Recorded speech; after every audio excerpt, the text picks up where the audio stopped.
ഇന്ന് നമ്മുടെ ഈ യോഗം ഇവിടെ ഉദ്ഘാടനം ചെയ്യാവുന്നതായിട്ട് ഇത് ഇൻഫാമിൻ്റെ ദേശീയ അധ്യക്ഷൻ റവറൻ ഫാദർ ജോസഫ് ഒറ്റപ്പിള്ളാക്കൽ അച്ഛനെ ലയൺസ് ക്ലബിൻ്റെ പേരിൽ ഒത്തിരിയേറെ സ്നേഹത്തോടെ ഞാൻ ഈ വേദിയിലേക്ക് സ്വാഗതം ചെയ്യും.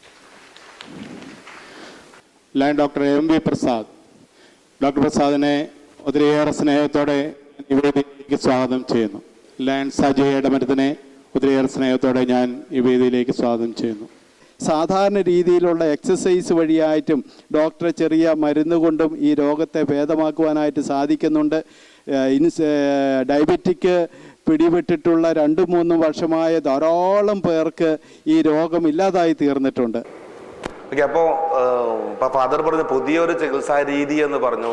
ചികിത്സാ രീതി പുതിയതൊന്നുമല്ല, പഴയത് തന്നെയാണ്.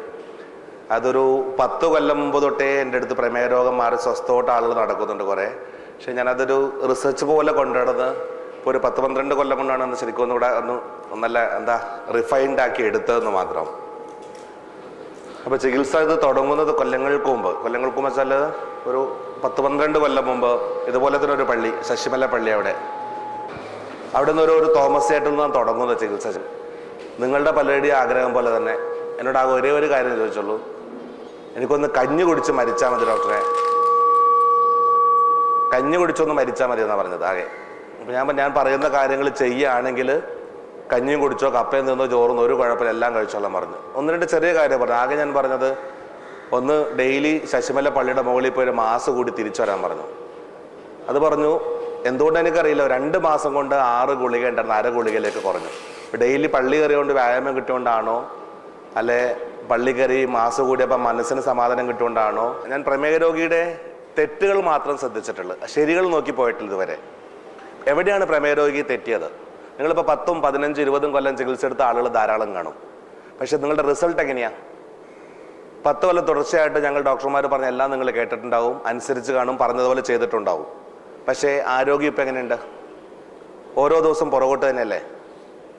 ഇത്രയും കാലം ചികിത്സ എടുത്തിട്ട് ആരോഗ്യം ഭേദപ്പെട്ടിട്ടുണ്ടോ? മരുന്നിൻ്റെ ഡോസ് കുറഞ്ഞിട്ടുണ്ടോ? ഇല്ല, എല്ലാവരും മരുന്നിൻ്റെ ഡോസ് കൂടിക്കൊണ്ടേയിരിക്കുന്നു. ശരീരത്തിൻ്റെ ക്ഷീണം, തളർച്ച, ശരീരം വേദന, ബുദ്ധിമുട്ടുകളെല്ലാം, ഓർമ്മക്കുറവ്, എല്ലാ ബുദ്ധിമുട്ടും കൂടിക്കൊണ്ടേയിരിക്കുന്നു. മരുന്നിൻ്റെ ഡോസും കൂടിക്കൊണ്ടേയിരിക്കുന്നു. താഴേക്ക് വരുന്നുണ്ടോ ആരെങ്കിലും? ഇത്രയും കാലം ചികിത്സ കൃത്യം എടുത്ത ആളാണെങ്കിൽ പോലും റിസൾട്ട് കിട്ടുന്നുണ്ടോ? നിങ്ങൾക്ക് കിട്ടുന്നുണ്ടോ? ആർക്കെങ്കിലും തോന്നിയിട്ടുണ്ടോ അങ്ങനെ നന്നായി വരുന്ന പോലെ? ഓരോ ദിവസം ആരോഗ്യം പോയിക്കൊണ്ടേയിരിക്കുന്നു അല്ലേ? അപ്പോൾ പറയുന്നതെല്ലാം അനുസരിച്ച് പോയിട്ട് എന്തുകൊണ്ട് നിങ്ങളുടെ ആരോഗ്യം പുറകോട്ട് പോകുന്നു? ഞങ്ങൾക്കും വേണമെങ്കിൽ തെറ്റ് പറ്റാം. എന്നുവെച്ചാൽ ഞങ്ങൾ പുസ്തകത്തിൽ എഴുതി തന്ന പഠിച്ചിട്ട് അതനുസരിച്ച് വരുന്നു, ഞങ്ങളും ചെയ്തു പോകുന്നു. അപ്പോൾ ആദ്യം പുസ്തകം എഴുതിയ ആൾക്ക് തെറ്റ് പറ്റിയാൽ എല്ലാവർക്കും തെറ്റിപ്പോകാം. അപ്പോൾ എവിടെയെങ്കിലും തെറ്റുകൾ ഉണ്ടോ എന്ന് മാത്രം ഞാൻ അന്വേഷിച്ച് പോയിട്ടുള്ളത്. അപ്പോൾ പ്രമേഹ രോഗത്തെ കാണുന്ന കാഴ്ചപ്പാട്, ഇത് മുമ്പോട്ട് കൊണ്ടുപോകുന്ന രീതി, ഒരു രോഗി അത് വിലയിരുത്തി നോക്കുമ്പോൾ നമ്മൾ വെറുതെ നിങ്ങൾ തന്നെ ചിന്തിച്ച് നോക്കാം. ഒരു ഡോക്ടർ മരുന്നെഴുതി നിങ്ങൾക്ക് തരുന്നു, മിക്കവാറും നിങ്ങൾ 3, 4, 6 മാസം അതേ പോകും. കൃത്യമായിട്ട് കൺസൾട്ട് ചെയ്യുന്ന ആളുകൾ തന്നെ കുറവായിരിക്കും. എല്ലാ മാസവും കൃത്യമായിട്ട് ഡോക്ടറെ കാണുന്നവരാണ് എല്ലാവരും, അത് തന്നെ കണക്കായിരിക്കും. ഇനി അഥവാ ആണെങ്കിൽ പോലും ഇന്നത്തെ രക്തത്തിലെ അളവ്, മൂത്രത്തിലെ അളവ്, ആ അളവിനനുസരിച്ച് ഡോക്ടർ ഡോസ് അഡ്ജസ്റ്റ് ചെയ്ത് എഴുതി തരുന്നു. ഇതുകൊണ്ട് വീട്ടിൽ പോയി നിങ്ങൾ ഓരോ ദിവസവും, പ്രമേഹം എന്ന് പറയുന്ന സാധനം, രക്തത്തിലെ പഞ്ചസാര ഓരോ ദിവസവും കൂടിയും കുറഞ്ഞും മാറിക്കൊണ്ടിരിക്കും. ടെൻഷൻ അനുസരിച്ച്, കഴിക്കുന്ന ഭക്ഷണത്തിനനുസരിച്ച്, കാലാവസ്ഥക്കനുസരിച്ച്, നിങ്ങളുടെ വ്യായാമങ്ങൾക്കനുസരിച്ച് നടന്നു ഓരോ ദിവസവും ഇത് മാറിക്കൊണ്ടേയിരിക്കും. പക്ഷെ നിങ്ങളുടെ ഡോസ് നിങ്ങൾ ഫിക്സ് ചെയ്ത് ഡോസ് കഴിച്ചുകൊണ്ടിരിക്കുകയും ചെയ്യും. അപ്പം എവിടെയാണ് ഇതിൻ്റെ അഡ്ജസ്റ്റ്മെൻറ്റ് പോലും ശരിയല്ല. നിങ്ങൾ പലരും കൺട്രോൾ എന്ന് വിചാരിച്ച് രാവിലെ തൊട്ട് വൈകുന്നേരം പട്ടിണി കിടക്കുന്നുണ്ടാവും. പക്ഷെ കൺട്രോൾ എന്ന് വിചാരിച്ച് പോകുന്ന പലരും അഡ്ജസ്റ്റ്മെൻറ്റ് പോലും ശരിയായിരിക്കില്ല. അപ്പോൾ ഓരോ ദിവസവും ചാടിക്കളിക്കുന്ന രക്തത്തിലെ പഞ്ചസാരയെ അല്ലെങ്കിൽ ഈ പ്രമേഹത്തെ എങ്ങനെ കൈകാര്യം ചെയ്യാൻ കുറേ കാര്യം പഠിക്കാനുള്ളതുണ്ട്.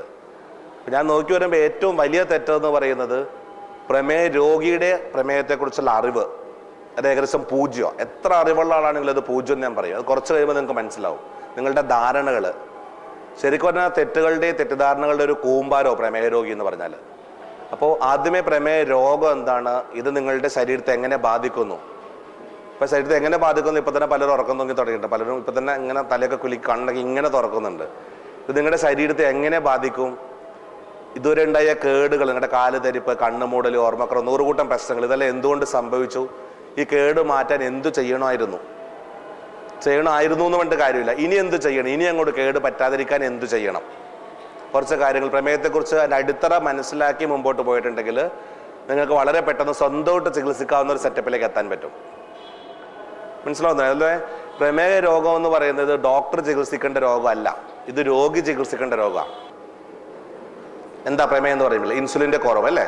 അത് പാൻക്രിയാസ് ഗ്രന്ഥിയുടെ കേട് കാരണം ഇൻസുലിൻ്റെ കുറവ്. അത് എഴുതാനുള്ള ഒന്നുമില്ല, ഞാൻ പിന്നെ റിപ്പീറ്റ് ചെയ്തിട്ടേ ഇരിക്കും. കാര്യം നിങ്ങളിത് മുഴുവൻ മറന്നുപോലെ കുറച്ച് കഴിയുമ്പോൾ എല്ലാവരും മറവിയായിരിക്കും. എനിക്കറിയാം, ഇവിടുന്ന് വീട്ടിൽ ചിലപ്പോൾ വീട്ടിലേക്ക് പോകുന്ന വഴി വരെ മറന്നുകൊണ്ടുണ്ടാവും വേണേ. അപ്പോൾ പ്രമേഹ രോഗം എന്ന് പറയുമ്പോൾ പാൻക്രിയാസ് ഗ്രന്ഥിയുടെ കേട്, ഇൻസുലിൻ്റെ കുറവ് കാരണം രക്തത്തിലെ പഞ്ചസാരയുടെ അളവ് കൂടി പോകുന്നു. ഇതെല്ലാവർക്കും അറിയാലോ അല്ലേ? അപ്പോൾ പാൻക്രിയാസ് ഗ്രന്ഥിയുടെ കേടെന്ന് പറയുമ്പോൾ പല തോതിലാകാം. 10% കേടാകാം, 20% കേടാകാം, 50% കേടാകാം, 100% കേടാകാം വേണമെങ്കിൽ. അപ്പോൾ 100% കേടുകൾ നമ്മൾ ടൈപ്പ് 1 ഡയബറ്റീസ്, ജുവനൽ ഡയബറ്റീസ്, അതായത് പാൻക്രിയാസിൻ്റെ അകത്ത് ഇൻസുലിനേ വരാത്തത്, അതിന് നമ്മൾ ടൈപ്പ് 1 ഡയബറ്റീസ് അല്ലെങ്കിൽ ജുവനൽ ഡയബറ്റീസ് കുട്ടികൾക്ക് വരുന്നത് അല്ലെ? അതെല്ലാവർക്കും അറിയാലോ അല്ലേ? പാൻക്രിയാസിൻ്റെ അകത്ത് ഇൻസുലിനേ വരാത്തത്, പാൻക്രിയാസിൽ നിന്നും ഇൻസുലിൻ്റെ കുറവ്, അത് നമ്മൾ ടൈപ്പ് 2 ഡയബറ്റീസ് പറയുന്നത്. നിങ്ങൾ മിക്ക ആളുകൾക്കും ടൈപ്പ് 2 ഡയബറ്റീസ് ആയിരിക്കും. ഓക്കെ, അത് 10% കേടായിരിക്കാം, 20% കേടായിരിക്കാം, 50% കേടായിരിക്കാം, 100% കേടായിരിക്കാം. അപ്പം എത്രത്തോളം കേട് പാൻക്രിയാസിനുണ്ട് അതനുസരിച്ചാണ് പ്രമേഹത്തിൻ്റെ കടുപ്പം. മനസ്സിലാവുന്നുണ്ടോ? എത്രത്തോളം പാൻക്രിയാസിൻ്റെ കേടുണ്ടെന്നനുസരിച്ചാണ് പ്രമേഹ രോഗത്തിൻ്റെ കടുപ്പം. എത്ര കൊല്ലം പഴക്കം ഉണ്ടെന്നനുസരിച്ചാണ് ശരീരത്തിലുണ്ടാകുന്ന കേടുകളുടേത്. മനസ്സിലാവുന്നുണ്ടോ? നമ്മൾ പ്രമേഹത്തെ രണ്ടായിട്ട് കാണണം. ഒന്ന് ശരീരത്തിലുണ്ടാകുന്ന മുഴുവൻ കേടുകൾ, അത് എന്തുകൊണ്ടെന്ന് ഞാൻ പുറകെ പറഞ്ഞോളാം.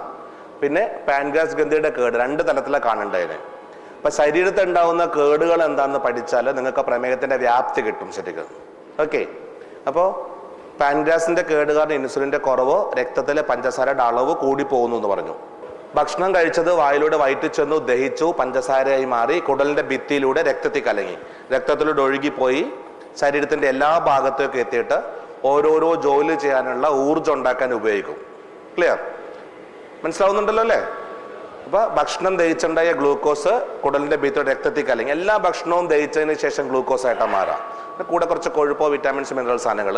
അതുകൊണ്ടാണ് ഭക്ഷണത്തിന് മുമ്പ് രക്തത്തിൽ 100 ഉള്ളത് ഭക്ഷണം കഴിയുമ്പോൾ 150, 160, 150 കൂടുന്നത്. അപ്പം എല്ലാ ഭക്ഷണവും ദഹിച്ചതിന് ശേഷം ഗ്ലൂക്കോസ് ആയിട്ട് മാറുന്നു, രക്തത്തിലൂടെ ഒഴുകിപ്പോയി ശരീരത്തിൻ്റെ എല്ലാ ഭാഗത്തും എത്തിയിട്ട് ജോലി ചെയ്യാനുള്ള ഊർജ്ജം ഉണ്ടാക്കാൻ ഉപയോഗിക്കും. ക്ലിയർ? ഏറ്റവും കൂടുതൽ ജോലി ചെയ്യുന്നത് ശരീരത്തിൻ്റെ ഏത് ഭാഗം കൊണ്ടാണ്? കയ്യും കാലും അല്ലേ? കയ്യും കാലും എന്ന് പറയുമ്പോൾ അസ്ഥിക്കൂടമാണോ ജോലി ചെയ്യുന്നത് അല്ലെങ്കിൽ പേശികളാണോ ജോലി ചെയ്യുന്നത്? പേശികളല്ലേ അല്ലേ? മസിൽസ്. അപ്പം ഏറ്റവും കൂടുതൽ നമ്മുടെ കഴിച്ച ഭക്ഷണം ദഹിച്ചേണ്ട ഗ്ലൂക്കോസിന്റെ 90% ഊർജ്ജം ഉണ്ടാക്കാൻ ഉപയോഗിക്കുന്നത് പേശികളിലായിരിക്കും. അതുപോലെ ഏറ്റവും കൂടുതൽ കേടുപാട് സംഭവിക്കുന്നതും പേശികളിൽ തന്നെ ആയിരിക്കും. ശരീരത്തിനാകെ കേട് ഉണ്ടാവുള്ളൂ എല്ലാവർക്കും. പക്ഷെ നിങ്ങൾക്ക് കഴിഞ്ഞ കൊല്ലത്തിൻ്റെ പകുതി ആരോഗ്യ കൊല്ലുണ്ടോ? ഓരോരുത്തരും സ്വയം ചോദിക്കുക. ഓരോ ദിവസവും കുഴച്ചിൽ, ക്ഷീണം, ശരീരവേദന, തളർച്ച എല്ലാവർക്കും തന്നെ ഇല്ലേ? അല്ലേ? എന്തുകൊണ്ട് അത് സംഭവിക്കണമെന്ന് മനസ്സിലാക്കി എളുപ്പം വരും കുറച്ചുകൂടെ.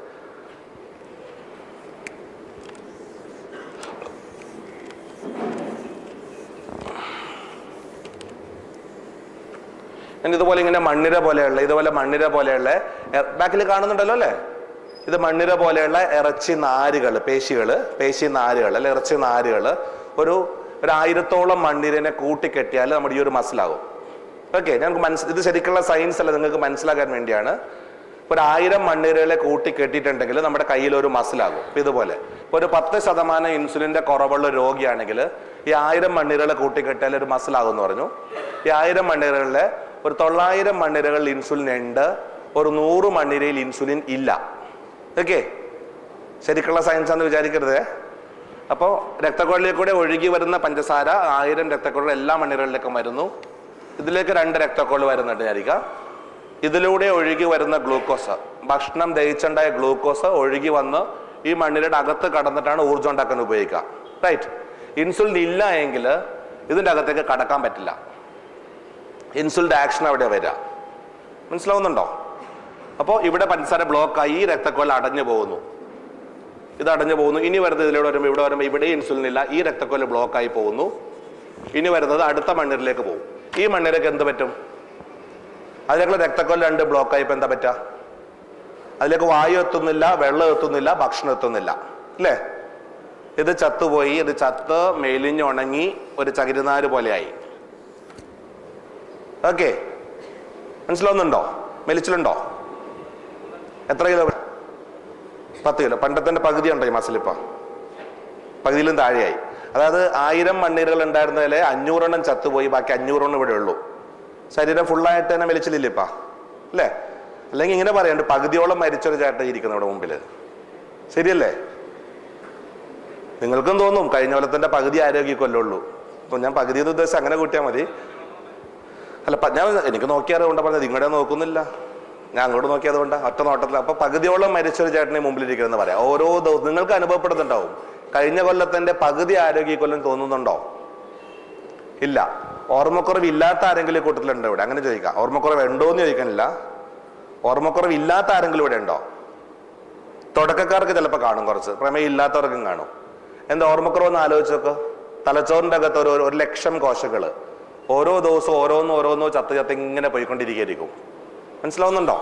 ആ പ്രമേയത്തിന്റെ വ്യാപ്തി കിട്ടണം. തലച്ചോറിനകത്ത് ഓരോ തലച്ചോറിന്റെ കോശങ്ങളും ചത്ത് ഇങ്ങനെ ചകിരിച്ചോറായിക്കൊണ്ടിരിക്കും. ഇപ്പൊ ശരിക്കും തന്നെ ഉപയോഗിക്കുന്ന പേശി പകുതിയോളം ചത്തു പോകുമ്പോൾ ഉപയോഗിക്കാത്ത തലച്ചോറ്, ഞാൻ ഉദ്ദേശിച്ച അനങ്ങാതിരിക്കുന്ന തലച്ചോറ് എത്രത്തോളം പോയി കാണും? ഇപ്പൊ നശിച്ചു പോയി കാണും. അതിന്റെ പകുതി മുക്കാലും നശിച്ചപ്പോഴായിരിക്കും ഇപ്പൊ ഓർമ്മക്കുറവ് മാത്രമേ പലർക്കും ഉണ്ടാവുള്ളൂ. തലച്ചോറിന്റെ കോശങ്ങൾ ഓരോ ദിവസം ചത്തുപോയിക്കൊണ്ടേയിരിക്കുന്നു. അതുകൊണ്ടാണ് ഓർമ്മക്കുറവ് വരുന്നത്. ഓക്കെ. ഇതുപോലെ പ്രമേയ രോഗിയുടെ കാല് മുറിച്ചെന്ന് കേട്ടിട്ടില്ലേ? പ്രമേയ രോഗിയുടെ കാല് മുറിച്ചെന്ന് കേട്ടിട്ടുണ്ടല്ലോ. എന്താ ഇതുപോലെ ഒന്ന് ആലോചിച്ച് നോക്ക്. എൻ്റെ കാലിലൊരു മുറിവുണ്ടായിട്ടുണ്ടെങ്കിൽ എൻ്റെ രക്തത്തിലെ വെളുത്ത രക്താണുക്കൾ രക്തത്തിലൂടെ ഒഴുകി വന്ന മുറിവിലെത്തി മുറിവ് ഉണങ്ങാൻ സഹായിക്കും. പ്രമേയ രോഗിക്ക് എന്താ പറ്റുക? അവന്റെ ഭാഷ ഇത്. അതായത് പണ്ടെല്ലാം എൻ്റെ വേഗം ഉണങ്ങുന്ന ശരീരമായിരുന്നു, മുറിവുണ്ടായി ഉണങ്ങുമായിരുന്നു. ഈ അടുത്ത കാലത്തായിട്ട് ഉണങ്ങുന്നില്ല. എന്താ കാരണം? അത് ആദ്യം ചെറിയ രക്തക്കൊലകൾ ബ്ലോക്ക് ഉണ്ടായിരുന്നുള്ളൂ. ഓരോ ദിവസം കഴിയുന്തോറും പുതിയ രക്തക്കൊലകൾ ബ്ലോക്ക് ആകാൻ തുടങ്ങി. കുറച്ചുകൂടെ വലിയ കുഴൽ ബ്ലോക്കുകൾ കൂടിക്കൊണ്ടേയിരിക്കുന്നു. ഓക്കെ. ഇത് കുറച്ച് കഴിയുമ്പോൾ ചില ഭാഗങ്ങളിലേക്ക് രക്തയോട്ടേ ഇല്ലാതാകും. ഇത് അങ്ങനത്തെ ഒരു ഭാഗത്ത് ഇപ്പൊ കാലിന്റെ വിരലിൽ ഒരു മുറിവുണ്ടായി, അത് പഴുക്കാൻ തുടങ്ങും. അപ്പോൾ എന്നുവെച്ചാൽ രക്തത്തിലൂടെ വെളുത്ത രക്താണുക്കൾ മുറിവിലേക്ക് എത്തുന്നില്ല. ഉടനെ അത് പഴുക്കാൻ തുടങ്ങും. ഉടനെ എന്താ ചെയ്യുക? അടുത്തുള്ള ഡോക്ടറെ കാണും, മരുന്ന് വാങ്ങും. ഓക്കെ. വായിലൂടെ ഗുളിക കഴിച്ചു, ഗുളിക വയറ്റിൽ ചെന്നു, ദഹിച്ചു, വയറ്റിൽ നിന്ന് രക്തത്തിലേക്ക് ചെന്നു, രക്തത്തിലൂടെ ഒഴുകി മുറിവിലേക്ക് എത്തണം. പക്ഷെ മുറിവിലേക്ക് രക്തോട്ടം ഇല്ല. ഉടനെ ഇഞ്ചക്ഷൻ ആക്കിയാലും മുറിവിലേക്ക് രക്തത്തിലൂടെ മരുന്ന് എത്തണം. റൈറ്റ്. പ്രമേയ രോഗിയിലെ രക്തക്കൊല്ല എവിടെ വരെ രക്തോട്ടം ഉണ്ടോ അവിടെ വെച്ച് ബ്ലോക്ക്. അതിന്റെ അപ്പുറത്തേക്ക് മരുന്ന് എത്തുന്നില്ല. മനസ്സിലാവുന്നുണ്ടോ? അവിടെ വരെ കാല് പഴുത്ത് കയറും, അവിടെ വെച്ച് കാല് മുറിക്കേണ്ടി വരും. ക്ലിയർ ആയോ? എന്താ നാളെ നിങ്ങൾക്ക് എന്താ സംഭവിച്ചൂടെ? ഇത് നിങ്ങൾക്കില്ലേ? കാല് ധരിപ്പില്ലേ? ഓർമ്മക്കുറവില്ലേ? കണ്ണുമൂടലില്ലേ? ശരീര ക്ഷീണം, മെലിച്ചിൽ, എല്ലാ ബുദ്ധിമുട്ടും ഇല്ലേ? നാളെ നിങ്ങളുടെ കാല് മുറിച്ചുകൊണ്ടിരിക്കുന്നു ഓരോരുത്തരുടെയും. പക്ഷെ നമ്മൾ സ്വയം ആശ്വസിക്കുക, എന്റെ മുറിക്കൂല, ആ ചേട്ടൻ്റെ ഈ ചേട്ടൻ്റെ മുറിക്കുക, എന്റെ മുറിക്കൂല. ഉറങ്ങണ ചേച്ചി വിചാരിച്ചത് ചേച്ചിയുടെ ഉറങ്ങി കേൾക്കാത്തതുകൊണ്ട് കുഴപ്പമില്ല. ഇത് കേട്ടാലേ പ്രശ്നമുള്ളൂ, കേട്ടില്ലൊരു കുഴപ്പമില്ല. അയാൾ അവിടെ നിന്ന് ഇവിടെ പേടിപ്പിക്കാൻ വന്നേക്കെ, കാല് മുറിക്കും, ഇറച്ചി ചത്തുപോവും, പകുതി ചത്തുപോയി, ഇത് പേടിപ്പിക്കാൻ വന്നേക്കെ ഇവിടെ നിന്ന് ഇവിടെ. ചേച്ചിയെല്ലാം ഉറക്കത്തെ എൻ്റെ ഇപ്പം കേൾക്കുന്നതാ. ഓക്കെ. അപ്പോ പ്രമേയത്തോടുള്ള കാഴ്ചപ്പാട് ചെറുതായിട്ടൊന്ന് മാറ്റുക. നിങ്ങളിപ്പോൾ ചികിത്സിക്കുന്ന എന്തിനെയാണ്? മാസം രക്തം നോക്കുക, അതും കണക്കായിരിക്കും നോക്കല്. 2, 3, 4 മാസം കൊണ്ടുമ്പോഴായിരിക്കും നോക്കല്. എന്നാലും ചിലർ 4 മാസം നോക്കുന്ന 2 ആകാം. രക്തം നോക്കുക, രക്തത്തിലെ അളവിനനുസരിച്ച് ഡോസ് അഡ്ജസ്റ്റ് ചെയ്യുക. ഗുളിക കൂടുതലാണെങ്കിൽ അല്പം മരുന്ന് കൂട്ടുക, കുറവാണെങ്കിൽ അല്പം കുറക്കുക. അല്ല, ഇതല്ലേ ചെയ്തുകൊണ്ടിരിക്കുന്നത്, കൊല്ലങ്ങളായിട്ട് ചെയ്യുന്നത്. നിങ്ങൾ ഇപ്പൊ ചികിത്സിച്ചിട്ടിരിക്കുന്ന എന്തിനാ? രക്തത്തിലെ പഞ്ചസാരേനാ, അല്ലേ? ഇതെന്നാ മാറുക? ഒരു മനുഷ്യൻ മരിക്കണം, ജനിച്ചന്നോട്ട് മരിക്കണം എന്നവരെ രക്തത്തിൽ പഞ്ചസാര ഉണ്ടാകും. ഇതിന്റെ ഏറ്റക്കുറച്ചിൽ പലതും ഉണ്ടാകും. അതിനനുസരിച്ചെങ്കിലും അഡ്ജസ്റ്റ് ചെയ്യാതെ മാസത്തെ ഒരിക്കൽ രക്തത്തിൽ അളവ് നോക്കാം, അന്നത്തെ അളവ് നോക്കാം, അതിൻ്റെ ഒപ്പം ഗുളിക അഡ്ജസ്റ്റ് ചെയ്യാം. പിന്നെ ഒരു മാസം അങ്ങോട്ട് പോകും. പറയുമ്പോൾ വെച്ചാൽ ഞങ്ങൾ ഏറ്റവും നല്ല ഡോക്ടറായിരിക്കും കാണിക്കുന്നത്. ആ ഡോക്ടർക്ക് ഒന്നും ചെയ്യാനില്ല അവിടെ. ഞങ്ങൾ ആ ദിവസത്തെ രക്തത്തിലെ അളവ്, മൂത്രത്തിലെ അളവിനനുസരിച്ച് മരുന്ന് എഴുതി തന്ന് വിടുന്നു. അടുത്ത ദിവസം നിങ്ങൾ ടെൻഷൻ അടിച്ചോ, നിങ്ങൾ ഓടിയോ ചാടിയോ തലകുത്തിന്നോ, ഒരാഴ്ച നടുവിന് കിടന്നുപോയോ, അല്ലെങ്കിൽ പനി പിടിച്ച് കിടന്നു, ഞങ്ങളിത് അറിയുന്നുണ്ടോ?